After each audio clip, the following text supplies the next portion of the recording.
समाज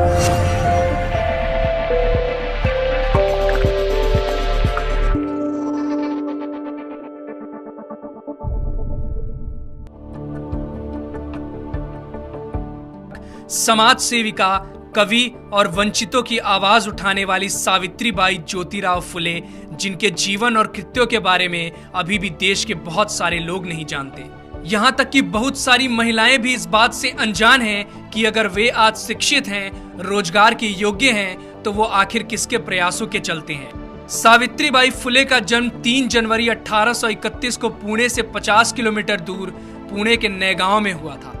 1840 में 10 वर्ष की उम्र में उनका विवाह ज्योतिराव के साथ हुआ था, जो कि उस समय 13 वर्ष के थे।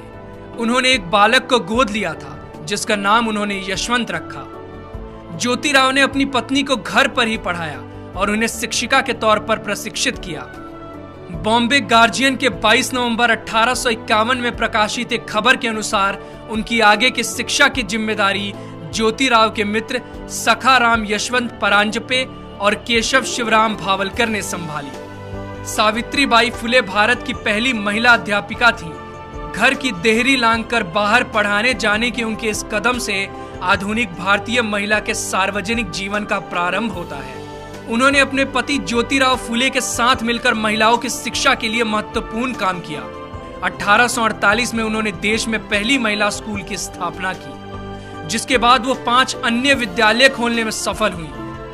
5 फरवरी 1852 के एक आवेदन पत्र के अनुसार लड़कियों के लिए पहले 3 स्कूल 3 जुलाई 1851, 17 नवंबर 1851 और 15 मार्च 1852 चिपलू नकरवादा, रास्तापेट और वेडलपेट क्रमशः शुरू किए गए। सावित्रीबाई फुले इनमें से सबसे पहले स्थापित स्कूल की प्रधानाध्यापिका थी।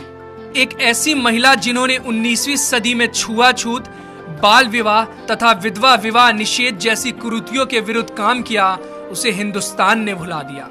क्योंकि उनका जन्म एक दलित परिवार में हुआ था, उन्होंने भारत में नारी शिक्षा के लिए महत्वपूर्ण योगदान दिया। भारत में सावित्रीबाई और उनके पति दोनों ने मिलकर शूद्र एवं स्त्री शिक्षा आरंभ कर नए युग की नींव रखी। सत्यशोधक समाज की स्थापना 24 सितंबर 1873 को हुई और सावित्रीबाई फुले इस संस्था की एक अत्यधिक समर्पित कार्यकर्ता थी। ये संस्था कम से कम खर्चे पर दहेज मुक्त और बिना पंडित पुजारियों के विवाहों का आयोजन कराती थी। इस तरह का पहला विवाह 25 दिसंबर 1873 को संपन्न हुआ। सावित्रीबाई के मित्र बाजूबाई निम्बंकर की पुत्री राधा और सीताराम जाबाजी अल्हाट की शादी पहली सत्यशोधक शादी थी। इस ऐतिहासिक अवसर पर सावित्रीबाई ने स्वयं सभी खर्चे वहन किए। इस प्रकार के विवाहों की पद्धति पंजीकृत विवाहों से मिलती जुलती होती थी, जो आज भी भारत के कई भागों में पाई जाती है। पूरे देश के पुजारियों ने इन विवाहों का विरोध किया और वे इस मुद्दे को लेकर कोर्ट में भी गए। फूले दंपत्ति को कठोर परेशानियों का सामना करना पड़ा, किंतु इससे वे अपने पद से विचलित नहीं हुए। 4 फरवरी 1889 को उन्होंने अपने दत्तक पुत्र की शादी इसी पद्धति से की।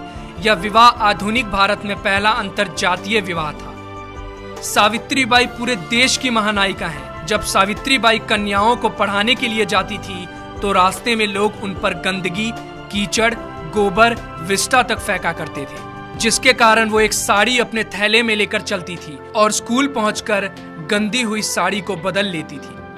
महात्मा ज्योतिबा फुले की मृत्यु सन 1890 में हुई। तब सावित्रीबाई ने उनके अधूरे कार्यों को पूरा करने के लिए संकल्प लिया। अगले साल 1857 में प्लेग की भयंकर महामारी फैल गई।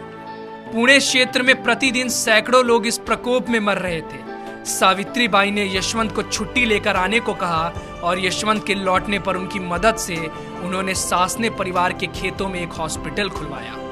वे बीमार लोगों के पास जाती और खुद ही उनको हॉस्पिटल तक लेकर आती। हालांकि वो जानती थी कि एक संक्रामक बीमारी है, फिर भी उन्होंने बीमार लोगों की सेवा और देखभाल करना जारी रखा।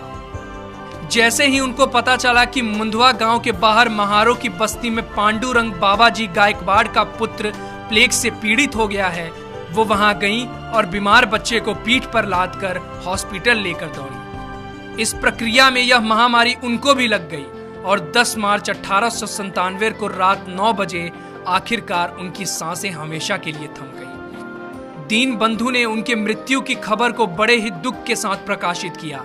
जो लोग पीठ पर अपने पुत्र को बांधकर दुश्मन से लड़ती हुई लक्ष्मीबाई की बहादुरी का गुणगान करते हैं, उन्होंने इस महिला की बहादुरी को पूरी तरह से नजरअंदाज कर दिया है, जिसने अपनी पीठ पर लादकर एक बीमार बच्चे को बचाया। उनका पूरा जीवन समाज में वंचित तबके, खासकर महिलाओं और दलितों के अधिकारों के लिए संघर्ष में बीता।